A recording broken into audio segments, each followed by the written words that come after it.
know what? Hey, it's a good start to an offseason where, Brendan, we have no clue what is actually going to happen with the future of this team, but it's nice to know that Masyn Winn kind of got the credit he deserved for a really good defensive season.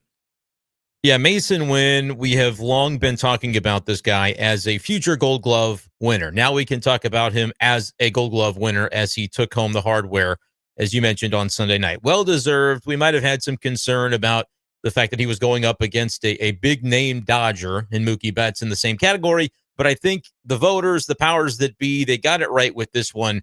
Masyn Winn deserved it. We know he played through injury as well to be able to secure this award.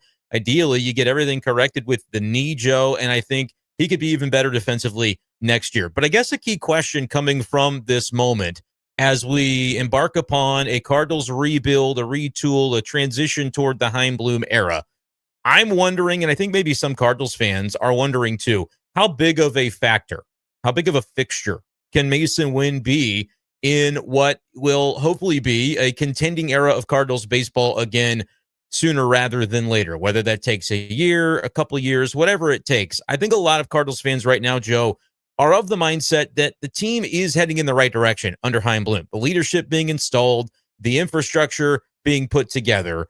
I think whether people debate how long it may take, people have confidence, it seems right now, in the direction that the Cardinals are heading. But I wonder when the time comes that this Cardinals team gets to where it's going, how big of a feature could Masyn Winn be in that, Joe? Because obviously he's unquestioned when it comes to his defense. He becomes the youngest Cardinal to win a Gold Glove award.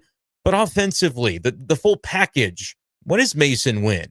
I think that's going to be an interesting question as we go along. I think in our heads, all of us kind of look at it and say, Masyn Winn's a guy that's going to be around here a long time. He's the kind of player that you look to build around. But if you look at his numbers offensively the last couple of seasons, we haven't necessarily gotten to that true breakout at the plate. He finished 2024 with a 730 OPS and actually declined a bit this past season down to a 673 OPS. So he's a below league average player at the plate this past year. Joe, what do you expect long-term from Masyn Winn, and how big of a force could he be for the Cardinals after taking home the hardware for what he does with the defense? You know, we saw the flashes of what I think expect from him offensively back in 2024. You remember when he kind of came up in 23 and then the start of 24, he batted ninth pretty much the whole, all of 23 for a very good amount of 24. We saw him batting ninth. Then finally towards the end of the year, once it was clicking and once you realized, okay, the book's out on him, and teams should have him figured out, but he's still hitting.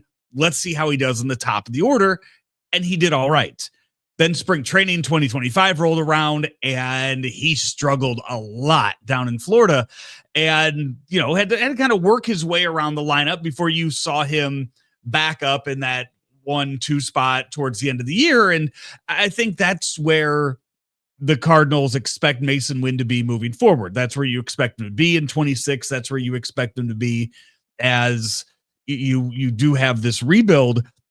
So I guess the factor is, I guess when you look at that, okay, what kind of number two hitter do you want him to be? What kind of leadoff hitter do you want him to be?